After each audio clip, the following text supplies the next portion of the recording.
Hello friends, Knowledge Versatile welcomes you. The word as এই as শব্দটিকে আমরা preposition রূপে যেমন ব্যবহার করতে পারি, ঠিক একই রকম ভাবে কনজাংশন রূপেও কিন্তু আমরা এই as এর প্রয়োগ করতে পারি। একটা জিনিস মনে রাখবে, এখানে as কিন্তু সাবঅর্ডিনেটিং কনজাংশন হিসেবে ব্যবহার হয়, কোঅর্ডিনেটিং কনজাংশন হিসেবে নয়। যদি আরো সরল ভাবে বলি, as কনজাংশন দিয়ে যে বাক্যগুলো তৈরি হয় সেগুলো কমপ্লেক্স সেন্টেন্স হয়, কম্পাউন্ড সেন্টেন্স নয়। তো চলো আজকের আলোচনায় আসি। Use of as preposition and conjunction, অর্থাৎ as এর প্রয়োগ, as এর ব্যবহার প্রিপোজিশন রূপে এবং কনজাংশন রূপে। তো প্রথমে আমরা as এর প্রয়োগ প্রিপোজিশন রূপে দেখব। প্রথমে আমি নিয়মটা বলে দিচ্ছি, তারপর তার উপর যে एग्जांपल গুলো হয় সেগুলো তোমাদেরকে দেখিয়ে দিচ্ছি, যাতে তোমাদের বুঝতে সুবিধা হয় এবং আর কোনো অসুবিধা না থাকে। যদিও মনে রাখবে, প্রিপোজিশন রূপে as এর ব্যবহার খুবই সীমিত। প্রিপোজিশন হিসাবে as এর ব্যবহার মতো, কোনো কিছুর মতো, মতো অর্থ প্রকাশ করে, অর্থাৎ as মতো অর্থ প্রকাশ করে। এর আরো অর্থ যেটা, যেমন সাদৃশ্য, মিল, সেম অ্যাজ, সিমিলারিটি বোঝাতে as হয়। তো as একটার সাথে আরেকটা মিল রয়েছে।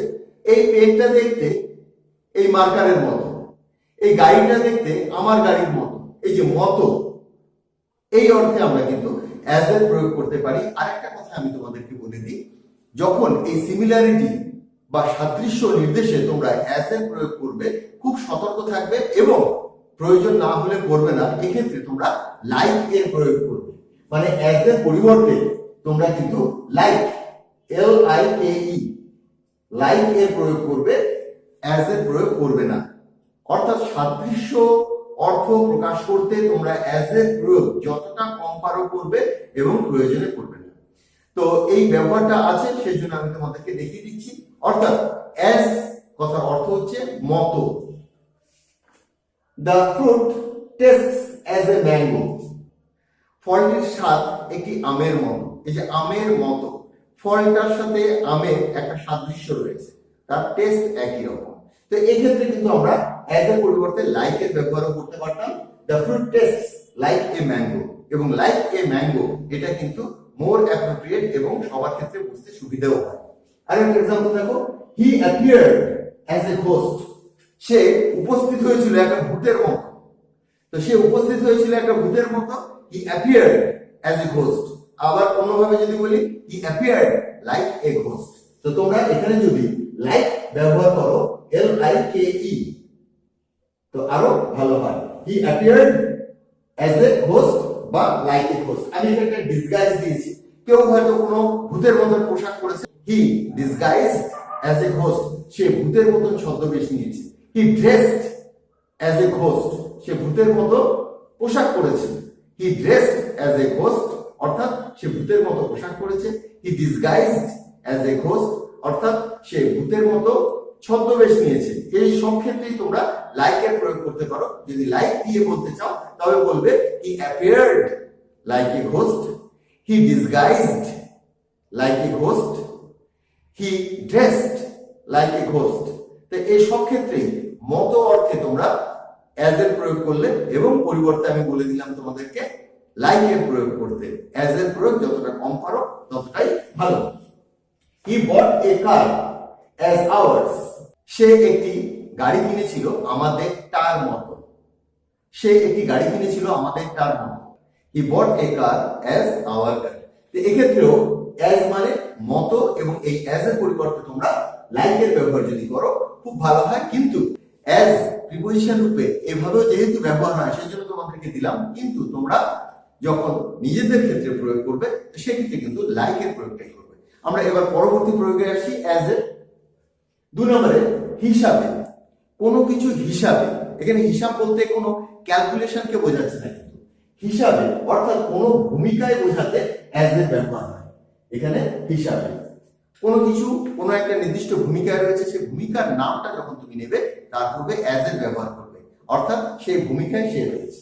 एग्जांपल দেখি, he comes here as a teacher, তিনি এখানে একজন শিক্ষক হিসাবে আসেন। এখানে হিসাবে অর্থাৎ এখানে তিনি যখন আসেন তার ভূমিকা থাকে একজন শিক্ষকের। He comes here as a teacher, he comes here as a teacher, অর্থাৎ তিনি একজন শিক্ষক হিসাবে এখানে আসেন। He comes here as a player, তিনি একজন খেলোয়াড় হিসাবে এখানে আসেন। এইভাবে কোনো ভূমিকায় যখন কারণ উল্লেখ করতে চাইবো তখন আমরা অ্যাজ হিসাবে এই অর্থে প্রয়োগ করব। আমরা পরবর্তী এক্সাম্পলটা দেখি। You can use the pen as a pointer, তুমি এই কলমটাকে একটা পয়েন্টার হিসাবে ব্যবহার করতে পারো। যেমন আমি এই মার্কারটাকে এখন পয়েন্টার হিসাবে ব্যবহার করছি, পয়েন্ট করছি। তোমাদেরকে কোন জায়গাটা লক্ষ্য করতে হবে সেটা আমি বুঝিয়ে দিচ্ছি এই মার্কারটা দিয়ে। এই মার্কারটা এখন পয়েন্টারের কাজ। He never treated me as his friend, সে কখনোই আমাকে তার বন্ধু হিসাবে গণ্য করেনি, কনসিডার করেনি। এখানে আমরা কনসিডারও বলতে পারতাম। He never considered me as his friend, as his friend, তার বন্ধু হিসাবে। এখানে দেখলাম you can use the pen as a pointer, তুমি কলমটাকে একটা পয়েন্টার হিসাবে ব্যবহার করতে পারো। কোনো কিছু হিসাবে যখন বলবো তখন আমরা এই অ্যাজ এ প্রয়োগ করব। তো অ্যাজ এ প্রিপোজিশন হিসাবে খুব একটা বেশি বিস্তারিত ব্যবহার নেই। আমি এখানে যে 2 নম্বর যে ব্যবহারটা দিলাম এটাই অ্যাজ এ মূল প্রিপোজিশন রূপে ব্যবহার। প্রথম যে নিয়মটা, এটার প্রয়োগটা কম করাটাই ভালো। এবার কনজাংশন রূপে, সাবঅর্ডিনেটিং কনজাংশন রূপে আমাদের অ্যাজ এর যে ব্যবহার রয়েছে সেটাকে দেখব। তো সাবঅর্ডিনেটিং কনজাংশন কমপ্লেক্স সেন্টেন্স গঠন করতে ব্যবহার হয়। আর এই ক্ষেত্রে অ্যাজ যখন সাবঅর্ডিনেটিং কনজাংশন হিসেবে ব্যবহার হয় তখন যে কমপ্লেক্স সেন্টেন্স গুলো তৈরি হয় তো সেক্ষেত্রে এটা অ্যাডভার্ব ক্লজ হিসাবে থাকে। তো আমি এখানে ক্লজ, কমপ্লেক্স সেন্টেন্স এগুলো নিয়ে ডিটেইলে বলবো না, জাস্ট সাবঅর্ডিনেটিং কনজাংশন হিসাবে অ্যাজ এর প্রয়োগ হয়, অ্যাজ কি অর্থ প্রকাশ করে আমি ততটুকুই বলছি। কনজাংশন এখানে দেখো লিখে দিয়েছি সাবঅর্ডিনেটিং, অর্থাৎ সাবঅর্ডিনেটিং কনজাংশন দিয়ে আমরা কমপ্লেক্স সেন্টেন্স তৈরি করি, কমপ্লেক্স সেন্টেন্স। এবং সাবঅর্ডিনেটিং কনজাংশন হলেই তোমার একটা প্রশ্ন আসবে নাউন ক্লজ, অ্যাডজেক্টিভ ক্লজ না অ্যাডভার্ব ক্লজ। এটা অ্যাডভার্ব ক্লজের মধ্যে পড়বে। প্রথম যে অর্থ সেটা হচ্ছে যখন।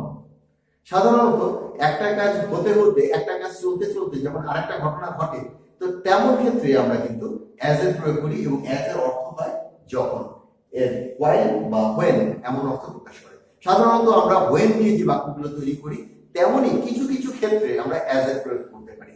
কিছু কিছু ক্ষেত্রে এজন্যই যে যখন কন্টিনিউয়াস ফর্মে একটা কাজ থাকবে তার মধ্যে আরেকটা কাজ হয়ে যাবে ঠিক একই সময়, তো সেই ক্ষেত্রে নির্দেশ করতে আমরা অ্যাজ এর প্রয়োগ করব। যখন, while, when নির্দেশ করে এবং মূলত কন্টিনিউয়াস ফর্মের সাথে বসে। He called me as I was leaving home, আমি যখন বাড়ি ত্যাগ করছিলাম সে তখন আমাকে কল করেছিল, ফোন করেছিল। He called me, সে আমাকে কল করেছিল as I was leaving home, যখন আমি বাড়ি থেকে বের হচ্ছিলাম। এবার খেয়াল করে দেখো যে অ্যাজ এর সাথে একটা কন্টিনিউয়াস ফর্ম তোমার যদি থাকে তো সেই ক্ষেত্রে তুমি অ্যাজ এর প্রয়োগ করবে। অন্য ক্ষেত্রে তোমরা when এর প্রয়োগ করতে পারো, এই ক্ষেত্রেও তোমরা when এর প্রয়োগ করতে পারো, যখন তখন। এখানে অ্যাজ অর্থ যখন তখন অর্থই কিন্তু প্রকাশ করছে। আরো একটা एग्जांपल দেখো। He called me as I was writing a letter, আমি যখন একটা চিঠি লিখছিলাম তখন সে আমাকে একটা ফোন করেছিল, তখন সে আমাকে কল করেছিল। অর্থাৎ একটা কাজ চলছে তার মধ্যে যখন আরো একটা কাজ ঘটে যায় তেমন ক্ষেত্রে যখন তখন অর্থে আমরা এই অ্যাজ এর প্রয়োগ করে থাকি। এবার আমরা দ্বিতীয় নিয়মে আসি, যেহেতু। এই যেহেতু, যেহেতু অর্থাৎ রিজন, বিকজ, কারণ ফলাফল নির্দেশেও কিন্তু আমরা এই অ্যাজ এর প্রয়োগ করে থাকি। যেহেতু, সেহেতু। তো যেহেতু রিজন বা বিকজ অর্থ প্রকাশ করে নির্দেশে অ্যাজ এর ব্যবহার হয়। অর্থাৎ যেহেতু নির্দেশ করতে তোমরা অ্যাজ এর প্রয়োগ করতে পারো। as he was ill he could not play, যেহেতু সে অসুস্থ ছিল সেহেতু সে খেলতে পারেনি। as he was ill he could not play, এখানে as মানে যেহেতু এবং এই দুটো বাক্যকে জুড়ে দিয়েছে। as he was ill এটা তোমার অ্যাডভার্ব ক্লজের মধ্যে চলে আসছে এবং as টা তোমার subordinating conjunction. he could not help me as he had no money, he could not help me as he had no money।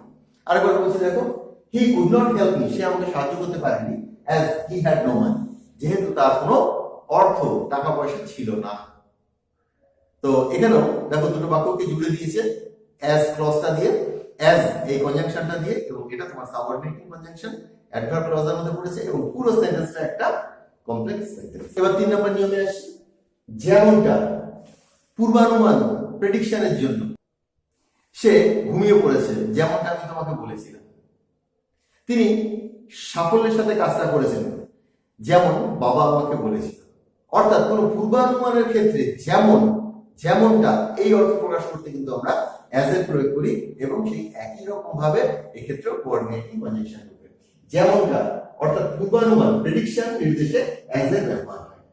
যেমনটা এর অর্থ হচ্ছে সাধারণত বাংলায় আমরা যেমনটা বা যেমন, আর এক্ষেত্রে এটা কিন্তু পূর্বানুমান, প্রেডিকশন, নির্দেশে অ্যাজ এর ব্যবহার হয়। He played well as I expected, সে ভালো খেলেছিল যেমন আমি আশা করেছিলাম। He scored 2 goals as I told you, সে 2টো গোল স্কোর করেছিল, 2টো গোল দিয়েছিল যেমন আমি তোমাকে বলেছিলাম। তো যেমন, যেমনটা অর্থাৎ আমার পূর্বানুমান, সেই অর্থে কিন্তু আমরা এখানে অ্যাজ এর প্রয়োগ করছি conjunction. He played well as I expected বা অ্যাজ ফাদার টোল্ড আস, যেমন বাবা আমাদেরকে বলেছিল, সে ভালো খেলেছিল যেমনটা বাবা আমাদেরকে বলেছিল।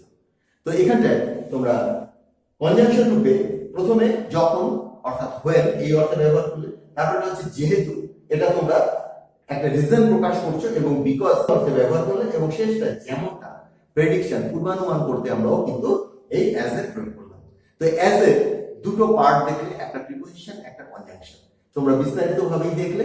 তো আশা করি তোমাদের কোনো আর অসুবিধা থাকবে না। তো আজকের আলোচনাটা আমি এখানে শেষ করছি, পরবর্তী আলোচনায় আবার যোগ দেবো। আমার পূর্ববর্তী ভিডিওর কিছু লিংক তোমরা নিচে ডেসক্রিপশনের মধ্যে পেয়ে যাবে, সেখান থেকে দেখে নিও। And if you like the video, hit by.